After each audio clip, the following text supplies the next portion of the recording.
Morning. तो आज का जो हमारा टॉपिक है वो है पॉलिटिकल साइंस का टॉपिक और हमारे टॉपिक का नाम है अमेरिकन कांग्रेस। तो इससे पहले वाले वीडियोस में मैंने अमेरिकन जो कॉन्स्टिट्यूशन है इसके बारे में बात की हुई है। जो एक प्रिंसिपल होता है चेक्स एंड बैलेंस का, यानी अवरोधों और संतुलन का जो सिद्धांत है अमेरिकन कॉन्स्टिट्यूशन में किस तरह से लागू होता है, क्या उसकी नीड है, इम्पोर्टेंस है, उसके बारे में मैं पहले 2 वीडियो बना चुकी हूँ। उनके लिंक डिस्क्रिप्शन बॉक्स में डाल दूंगी, तो आप वो भी देख लेना पहले।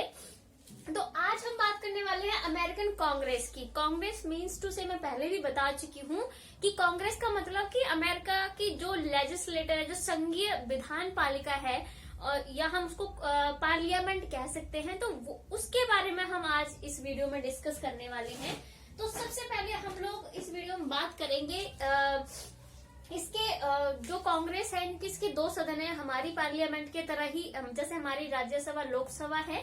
तो अमेरिकन पार्लियामेंट के यानी अमेरिकन कांग्रेस के भी 2 सदन है, उसके बारे में भी हम बात करेंगे।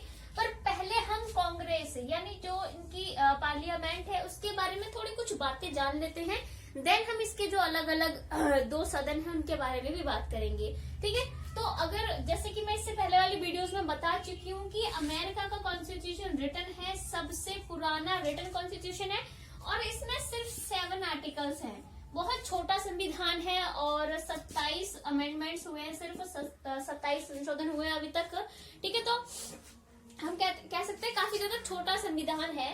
तो इसका जो आर्टिकल 1 आता है, ठीक है, आर्टिकल 1 में जो इनकी संघीय विधान पालिका है, लेजिस्लेचर जो है इनकी, उसके बारे में सब कुछ डिटेल में दिया गया है। आर्टिकल 1 में उसमें बताया गया है कि जो इनकी संघीय विधान पालिका है यानी लेजिस्लेचर है, उसकी क्या पावर है, क्या फंक्शन है।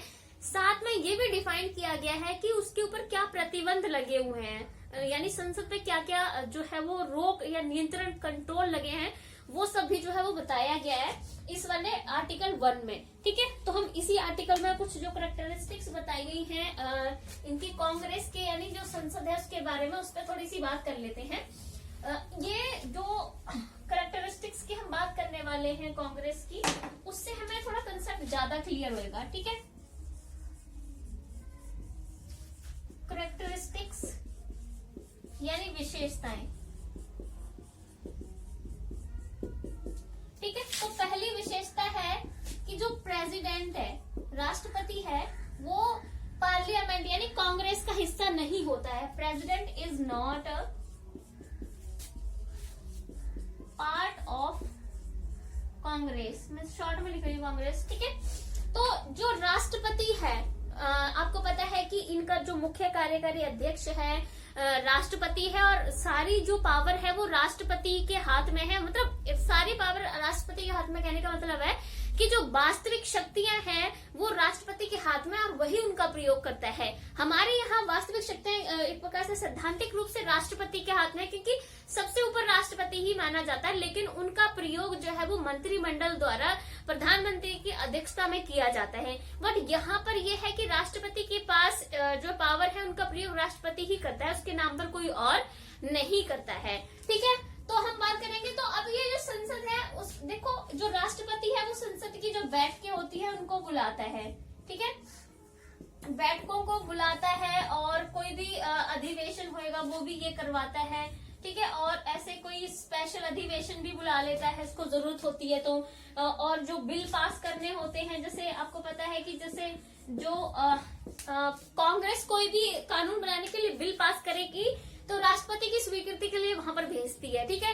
तो बिल भी पास करता है और कभी कभी बिलों पर वीटो का प्रयोग भी करता है, ठीक है। मतलब संसद की बैठकें बुला रहा है, अधिवेशन बुला रहा है, स्पेशल अधिवेशन भी बुलाता है, बिलों पर भी स्वीकृति राष्ट्रपति दे रहा है। बट वो जो संसद की बैठकें होती हैं, बुलाता जरूर है पर बैठकों में वो जाता नहीं है, उनका हिस्सा नहीं होता है, मतलब उनमें पार्टिसिपेट नहीं करता है। जो भी संसद की बैठक होती है ना उनमें ये नहीं जाता है।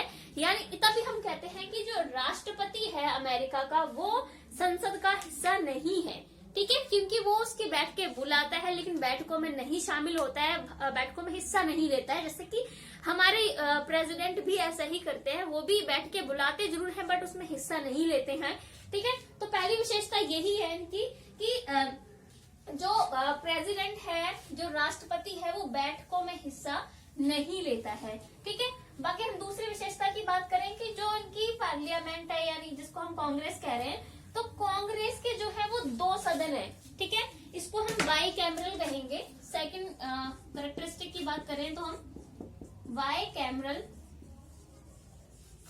लेजिस्लेचर, यानी द्विसदनीय विधान पालिका या विधायिका। ठीक है, विधानमंडल कुछ भी कह लो।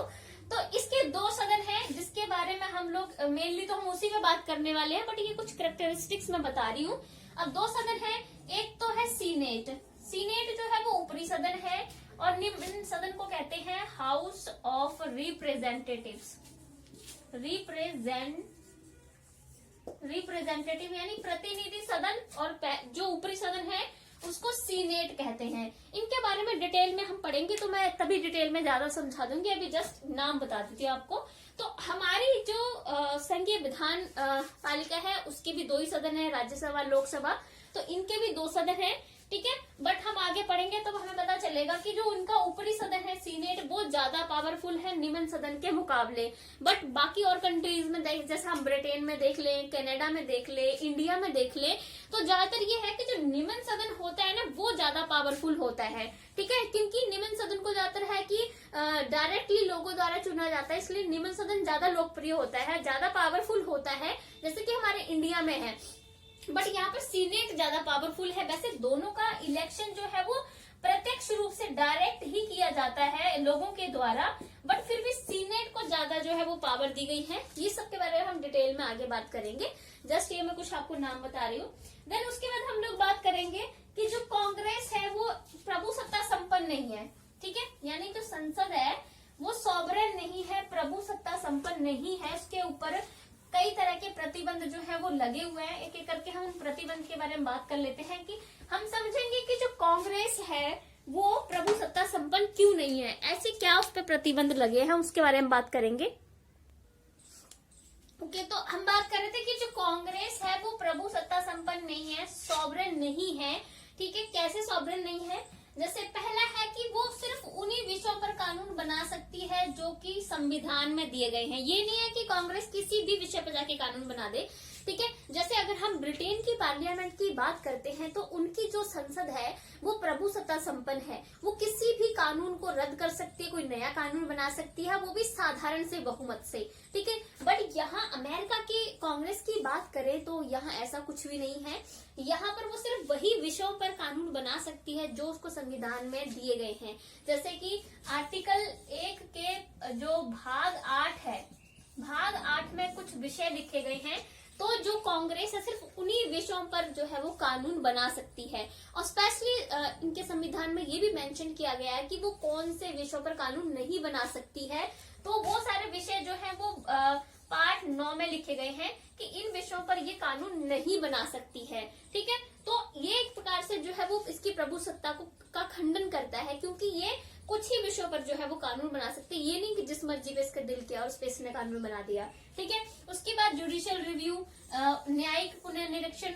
अब जैसे ये कोई भी ऐसा कोई कानून पास करती है जो संविधान की मूल धारा के विरुद्ध है, तो जो न्यायपालिका है, जो जुडिशरी है, वो जुडिशियल रिव्यू यानी न्यायिक पुनरीक्षण के अधीन उस कानून को गैर संवैधानिक घोषित कर सकती है। ठीक है, तो इसके जितने भी ऐसे कोई कानून जो संविधान के विरुद्ध होंगे उनको रद्द कर दिया जाएगा न्यायपालिका के द्वारा। ठीक है, उसके बाद वीटो।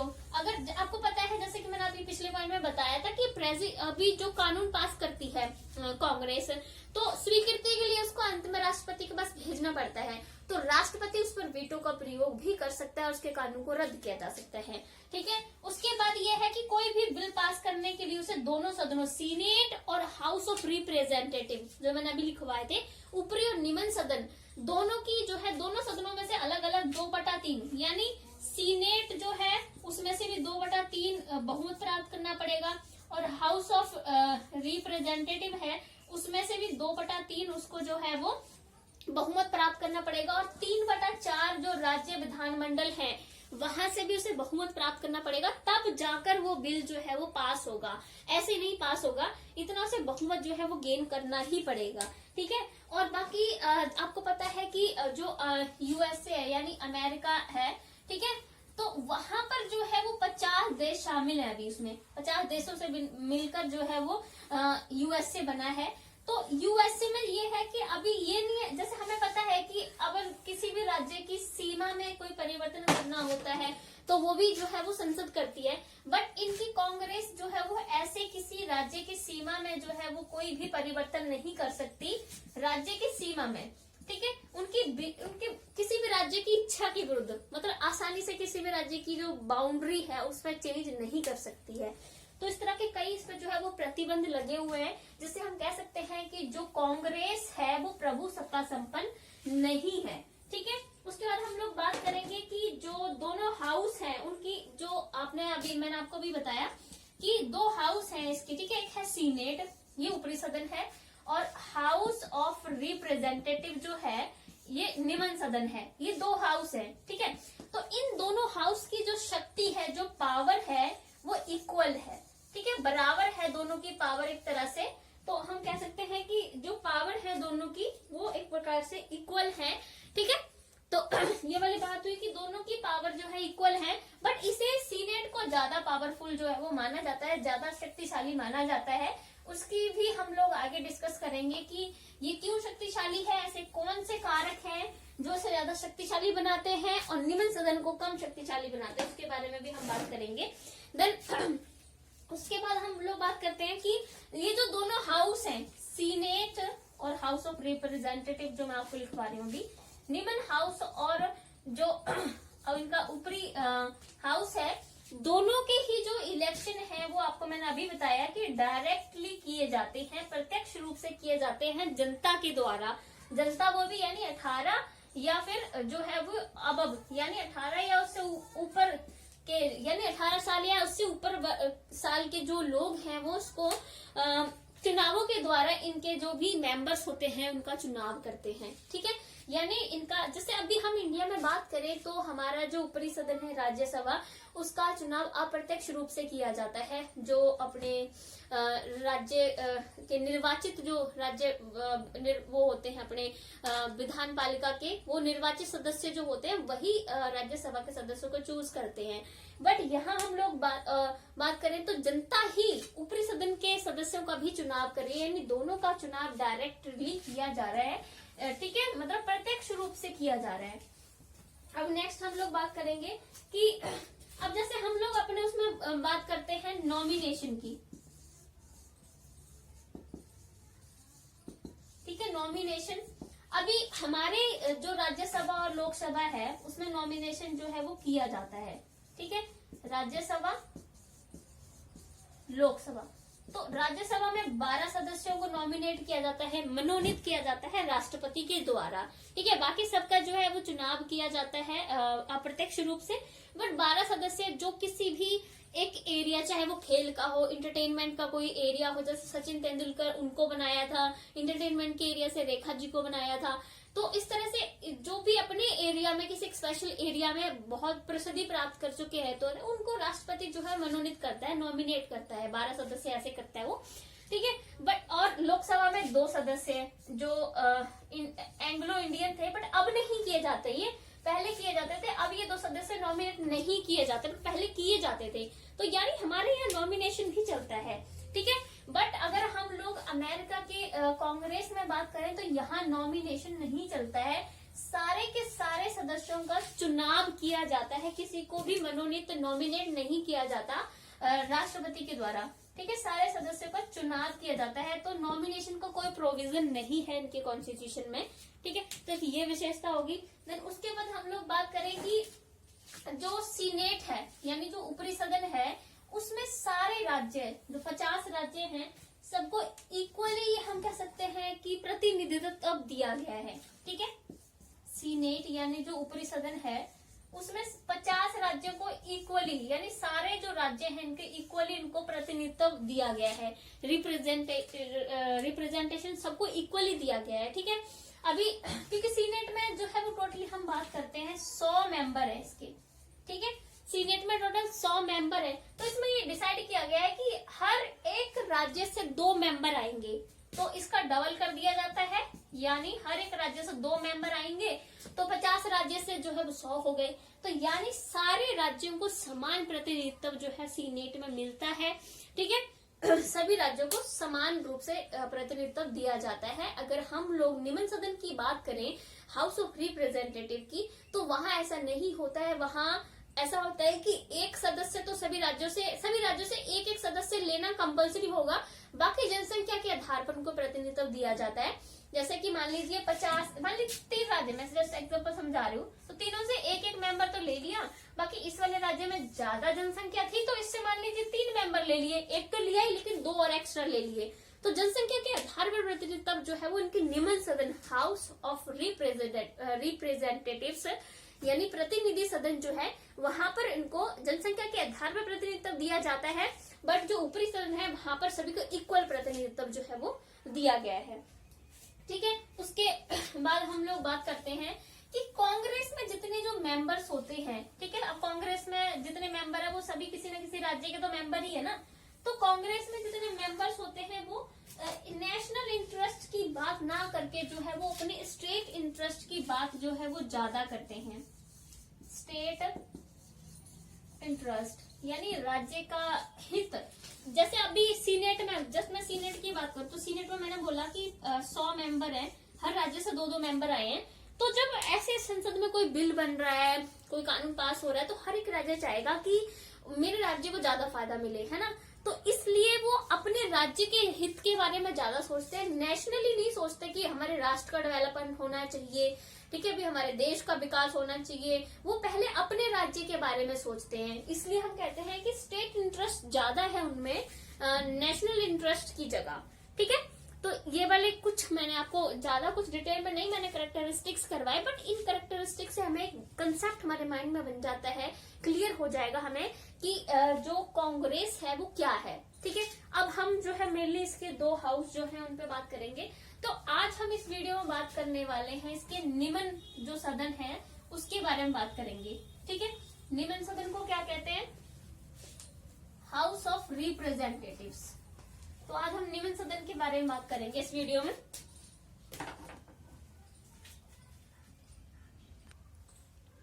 ओके, तो सबसे पहले हम लोग बात करने वाले हैं आज निम्न सदन के बारे में। इसको लोकप्रिय सदन भी कहा जाता है। ठीक है, और ये बहुत ज्यादा पावरफुल नहीं है, ये कम शक्तिशाली है सीनेट के मुकाबले। जो ऊपरी सदन है उसके मुकाबले ये कम शक्तिशाली है, बट इसे लोकप्रिय जरूर कहा जाता है। वैसे तो दोनों सदन ही जो है डायरेक्टली जनता द्वारा चुने जाते हैं, बट फिर भी इस सदन को लोकप्रिय कहा जाता है। ठीक है, तो सबसे पहले हम लोग बात करेंगे कंपोजिशन की। कंपोजिशन यानी हम रचना की बात करेंगे कि इसमें इसकी रचना कैसे की जाती है, कितने इसमें जो है वो मेंबर्स होते हैं, कितने इसमें सदस्य होते हैं, उनके बारे में हम लोग बात करेंगे सबसे पहले।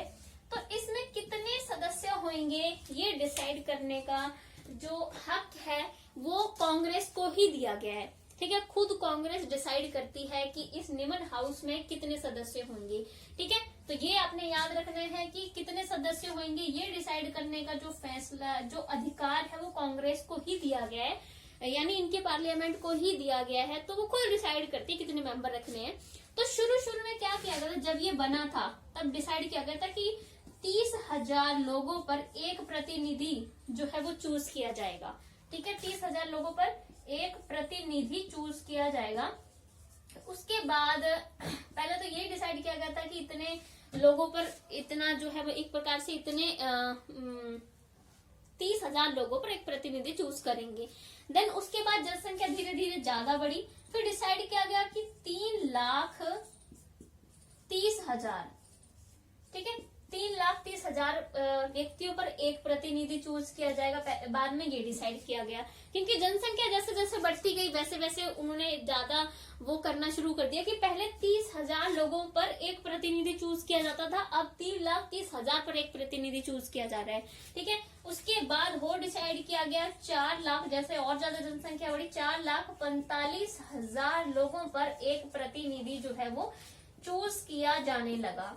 ठीक है, तो इस तरह से जो है उन्होंने डिसाइड किया कि कैसे कैसे मेंबर जो है वो चूज करेंगे। ठीक है, तो अब हम लोग बात करते हैं 1929 में एक कानून पास किया गया, ठीक है, 1929 में, और उसमें डिसाइड किया गया कि 435 जो है वो इसके मेंबर जो है वो रखे जाएंगे, ठीक है, यानी हाउस ऑफ रिप्रेजेंटेटिव के 435 मेंबर रखे जाएंगे। उसके बाद 1959 में फिर से जो है वो एक दो स्टेट इसमें आके और शामिल होते हैं। एक तो है हवाई इसमें शामिल होता है, दूसरा होता है अलास्का, ठीक है। ये दो स्टेट जो है वो इसमें 1959 में आके यूएसए में शामिल होते हैं, हवाई और अलास्का। इसलिए जब दो स्टेट और आए तो उनसे एक एक प्रतिनिधि ले लिया गया, और इस प्रकार से जो प्रतिनिधि की संख्या थी वो 437 जो है वो संख्या फिर से बढ़ा दी गई, ठीक है। यानी एक चेंज किया गया कि दो और स्टेट आ गए तो उनसे एक एक प्रतिनिधि ले लेते हैं और उनकी संख्या जो है वो बढ़ा देते हैं। उसके बाद क्या होता है कि फिर 1961 में फिर से एक चेंज करते हैं ये लोग। 1961 में फिर से जो है वो इनकी संख्या जो है वो 435 ही कर देते हैं, ठीक है। तो अभी 435 ही है, हाउस ऑफ रिप्रेजेंटेटिव के जो मेंबर्स हैं इनकी संख्या 435 है, ठीक है। तो एक बार दोबारा से रिवाइज कर देती हूँ कंपोजिशन में कि कांग्रेस के मेंबर्स हाउस ऑफ रिप्रेजेंटेटिव के कितने सदस्य होंगे ये डिसाइड करने का अधिकार कांग्रेस को दिया गया है, और पहले इतना ऐसे डिसाइड किया था स्टार्टिंग में, और उसके बाद अभी जो है वो 435 जो है वो मेंबर्स हैं, ठीक है। तो अब हम लोग बात करेंगे इनको इलेक्ट कैसे किया जाता है, इनका चुनाव कैसे किया जाता है मेंबर्स का।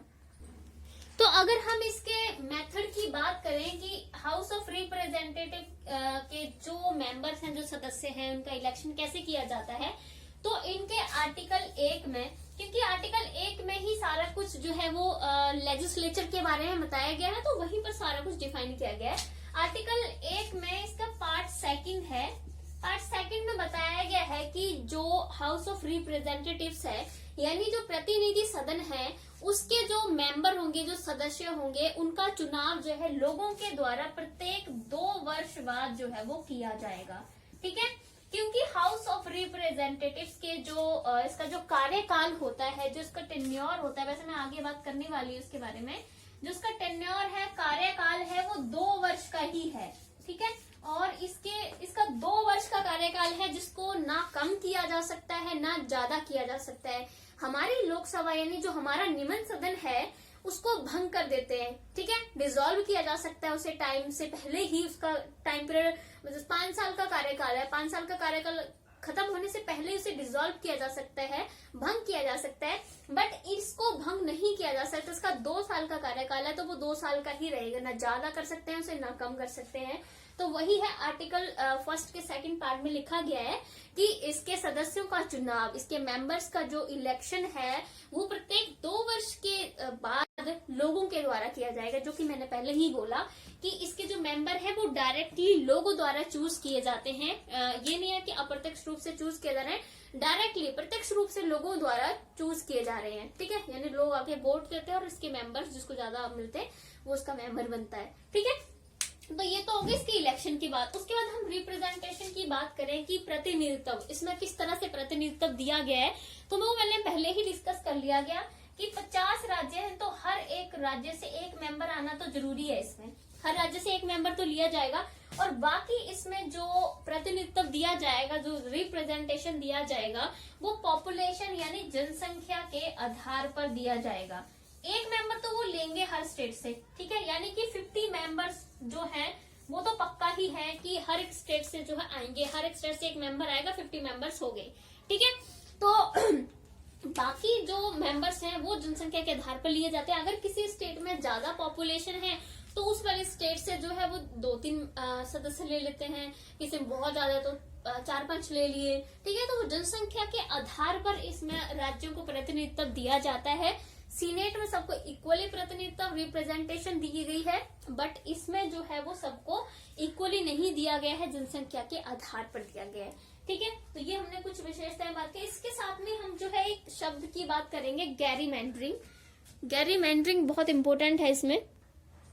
ओके, तो गैरीमैंडरिंग क्या होता है? अब अमेरिका में क्या होता है कि निर्वाचन क्षेत्र का चुनाव, मतलब निर्वाचन क्षेत्र डिसाइड करने का जो फैसला है वो राज्य सरकारों को दिया गया है, ठीक है। निर्वाचन यानी जो निर्वाचन क्षेत्र होंगे वो उसका मतलब वो उसका डिसाइड जो है वो राज्य सरकारें करेंगी। निर्वाचन क्षेत्रों का निर्माण राज्य सरकारें करेंगी, ठीक है, कि इतना वाला एरिया ये रहेगा, इतना वाला एरिया ये रहेगा। हमारे यहाँ तो चुनाव आयोग द्वारा किया जाता है, बट यहाँ पर निर्वाचन क्षेत्र का निर्माण राज्य सरकारें करती है। तो इसमें क्या होता है कि जो दल सत्ता में है, ठीक है, यानी जो भी पार्टी सत्ता में है, जिसने सत्ता संभाल रखी है, जिसके हाथों में भी अथॉरिटी है, जिसकी सरकार बनी है जिस पार्टी की, ठीक है, तो वो पार्टी चाहती है कि उसको ज्यादा से ज्यादा लाभ मिले, ठीक है। हर एक पार्टी जो सत्ता में आने वाली होगी वो यही चाहेगी मेरे को ज्यादा फायदा मिले, मैं अपनी सत्ता में बनी रहूं, है ना। तो ये है कि अभी जो सत्ता में दल है वो चाहता है मेरे को ज्यादा लाभ मिले, तो वो क्या करता है, अभी सत्ता में दल का मतलब है, जैसे मान लीजिए कि इसके 50 राज्य हैं, 50 में से मैं एक राज्य की बात कर रही हूँ, तो इसमें मान लीजिए डेमोक्रेटिक जो पार्टी है उस पार्टी की सरकार है, तो यही सरकार, जिस पार्टी की अभी सरकार है वही सरकार अभी डिसाइड करेगी ना किसी भी निर्वाचन क्षेत्र का, क्योंकि राज्य सरकार को हक दिया गया है। तो राज्य सरकार जो है, अभी मान लीजिए डेमोक्रेटिक पार्टी जो है इसकी एक पार्टी की सरकार चल रही है, तो वो उसको हक दिया है कि वो निर्वाचन क्षेत्र का डिसाइड करेगी, ठीक है। तो वो सरकार चाहेगी मेरे को ज्यादा से ज्यादा लाभ मिले, इसलिए वो क्या करते हैं, लाभ पाने के लिए क्या करते हैं कि जिस भी एरिया में उस सत्ता दल को, जो कि अभी सत्ता में दल है, उसको जहां लगता है कि ये वाले कुछ एरिया है जहां मेरे को ज्यादा पसंद किया जा रहा है, ठीक है, ये वाले एरिया के लोग जो है वो मेरी पार्टी को ज्यादा सपोर्ट करते हैं, यहाँ मेरा प्रभाव ज्यादा है, और ये वाले कुछ एरिया है यहाँ पर जो है वो अपनी जो विपक्षी दल है उसका प्रभाव ज्यादा है, इसलिए वो क्या करता है कि जितने ज्यादा एरिया में उसका प्रभाव होता है उस एरिया को बड़ा से बड़ा एरिया घोषित कर देते हैं, ठीक है, और जिस एरिया में विपक्षी दल का प्रभाव ज्यादा है उस एरिया को वो छोटा कर देते हैं ताकि उनको वहां प्रतिनिधित्व कम मिले। आपको पता है यहाँ जनसंख्या के आधार पर प्रतिनिधित्व दिया जाता है। मान लीजिए ना निर्वाचन क्षेत्र बनाए, अभी राज्य सरकार जो है उसने निर्वाचन क्षेत्र बनाया, एक उसने इतना बड़ा निर्वाचन क्षेत्र बनाया, एक उसने इतना बड़ा निर्वाचन क्षेत्र बनाया, एक उसने इतना बड़ा निर्वाचन क्षेत्र बनाया, तो जहां जो निर्वाचन क्षेत्र बड़ा है उसको ज्यादा प्रतिनिधित्व दिया जाएगा, और जो निर्वाचन क्षेत्र छोटा है उसको कम प्रतिनिधित्व दिया जाएगा, क्योंकि यहाँ जनसंख्या के आधार पर प्रतिनिधित्व दिया जा रहा है, ठीक है। तो इसलिए ये क्या करते हैं कि जहाँ विपक्षी दल का ज्यादा प्रभाव होता है उन क्षेत्रों को छोटा कर देते हैं, ये उस एरिया को छोटा कर देते हैं।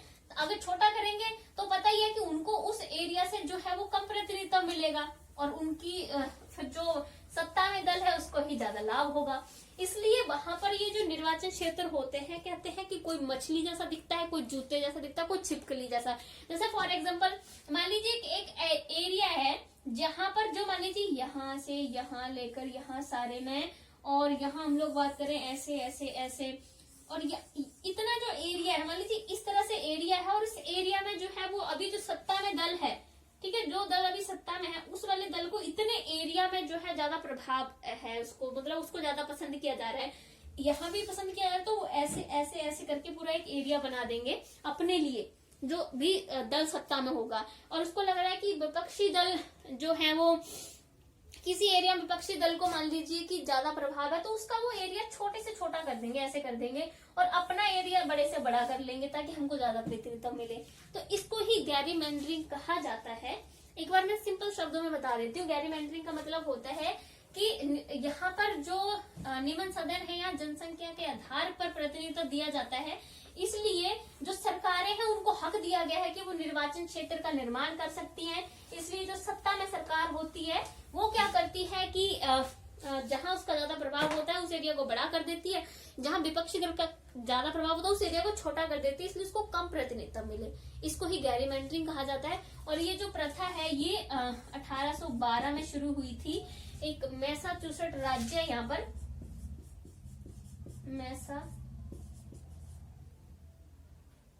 ठीक है, मैसाचुसेट्स राज्य, उसमें इनके जो गवर्नर था उसने स्टार्ट की थी ये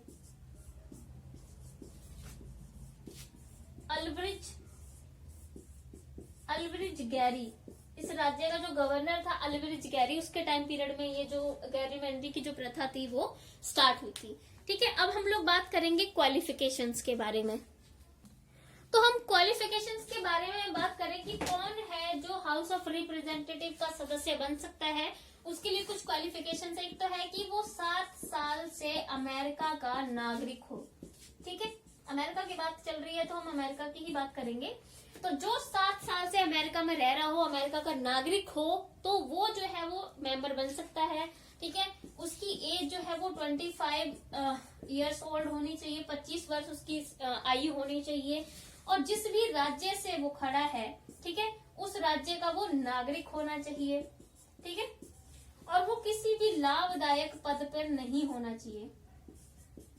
ठीक है, मतलब उसके पास कोई सैनिक पद या कोई सरकारी जॉब इस तरह के कोई अच्छे पद पे नहीं हो वो। ठीक है, अगर है तो छोड़ना पड़ेगा उसे। तो ये सारी चीजें होनी चाहिए। और इसमें एक और इसमें बात कही जाती है कि जिस चुनाव क्षेत्र, जिस निर्वाचन क्षेत्र से वो खड़ा है, ठीक है, ये भी कहा जाता है कि जिस निर्वाचन क्षेत्र से वो खड़ा है उस क्षेत्र का नागरिक भी जो है वो होना चाहिए। ठीक है, ये कुछ क्वालिफिकेशंस है। 7 वर्ष से अमेरिका में रह रहा हो, अमेरिका का नागरिक हो, 25 वर्ष उसकी एज होनी चाहिए, उस जिस राज्य से वो खड़ा है उस राज्य का नागरिक हो, लाभदायक पद पे ना हो, और जिस निर्वाचन क्षेत्र से वो खड़ा है, कहा जाता है इस पॉइंट के बारे में तो कि वहां उस निर्वाचन क्षेत्र का वो नागरिक जो है वो होना चाहिए। ठीक है, अब यहाँ मतदान की भी कुछ जो है वो हम कह सकते हैं क्वालिफिकेशंस हैं। तो हम मतदान की बात कर रहे थे कि जो मतदाता है, मतलब कौन जो है वो मतदान कर सकता है, कौन वोट दे सकता है, वोटिंग कौन कर सकता है, उसके बारे में हम लोग बात करते हैं। तो 15वां और 19वां यहाँ पर संशोधन किया गया है, अमेंडमेंट। ठीक है, उस अमेंडमेंट में कहा गया है कि हर एक व्यक्ति जो मतलब 18 साल या उससे ऊपर का है तो उसको वोट देने का अधिकार है। उस पर किसी भी धर्म, जाति, किसी भी आधार पर कोई भेदभाव नहीं किया जाएगा। ठीक है, 1971 में 26वां एक अमेंडमेंट किया था, 26वां संशोधन। उसमें इन्होंने जो एज थी पहले, क्योंकि 21 थी, उस 21 से जो है वो 18 एज कर दिया, 18 और उससे ऊपर।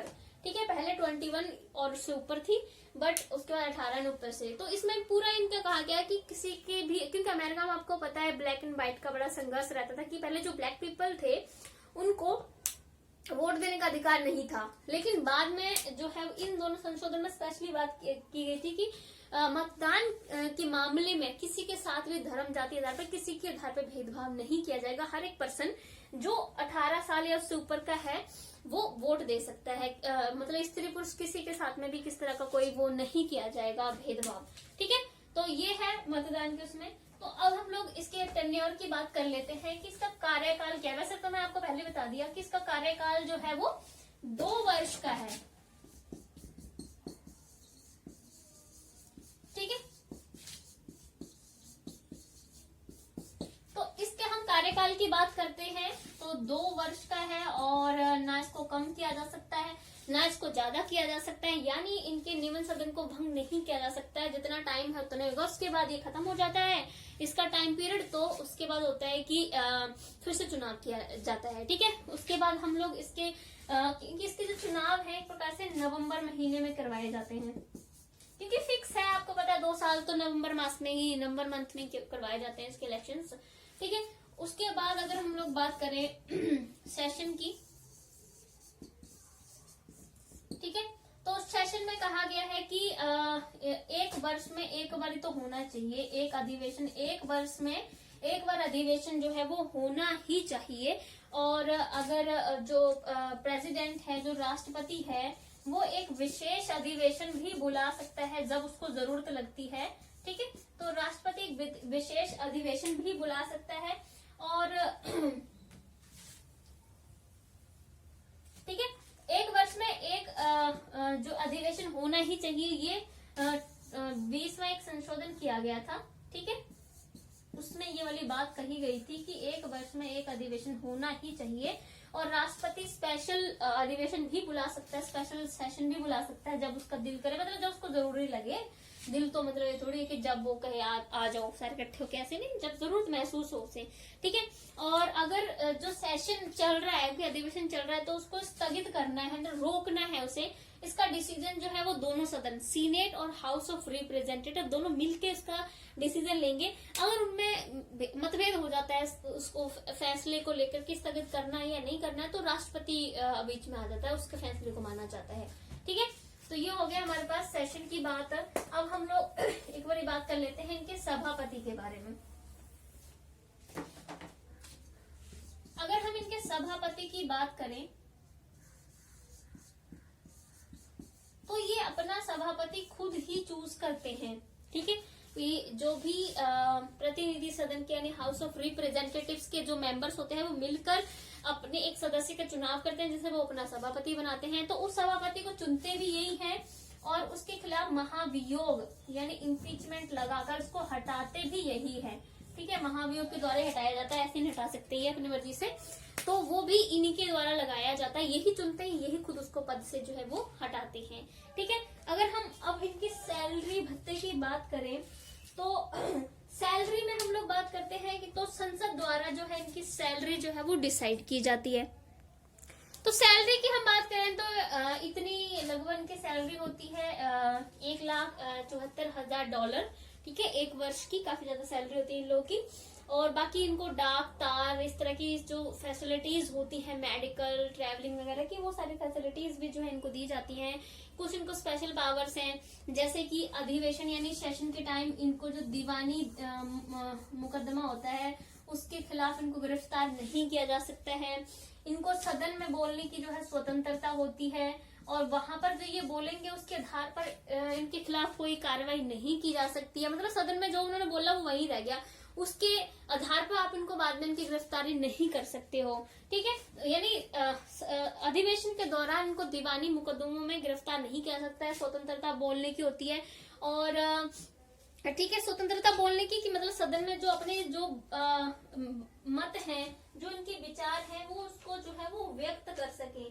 ठीक है, और एक और है कि इनको किसी भी न्यायालय में गवाही देने के लिए विवश नहीं किया जा सकता। तो जबरदस्ती आप उनको प्रेस डालो को आपको गवाही देनी है, वो भी नहीं इनके साथ जो है वो किया जा सकता है। ठीक है, तो आज के वीडियो में हम लोगों ने एक प्रकार से इसके कंपोजिशन वगैरह वगैरह टेन्योर इस सब के बारे में बात की। तो अभी आगे हम इसके फंक्शंस के बारे में बात करेंगे, इसकी पावर्स के बारे में बात करेंगे और ये हाउस वीक क्यों है, क्यों कमजोर है, वो कौन कौन से कारण हैं जिसकी वजह से इसको हम कमजोर सदन मानते हैं, उसके बारे में भी हम नेक्स्ट वीडियो में बात करेंगे। अगर आपको ये वीडियो अच्छी लगे तो लाइक से सब्सक्राइब जरूर करना और अमेरिकन कॉन्स्टिट्यूशन के जो फीचर्स हैं और मैंने principle of checks and balance का जो सिद्धांत करवाया है उसकी वीडियो में मैं इसके लिंक में डाल दूंगी। ये आपको वीडियो अच्छा लगे तो लाइक से सब्सक्राइब जरूर करना। Thank you so much guys.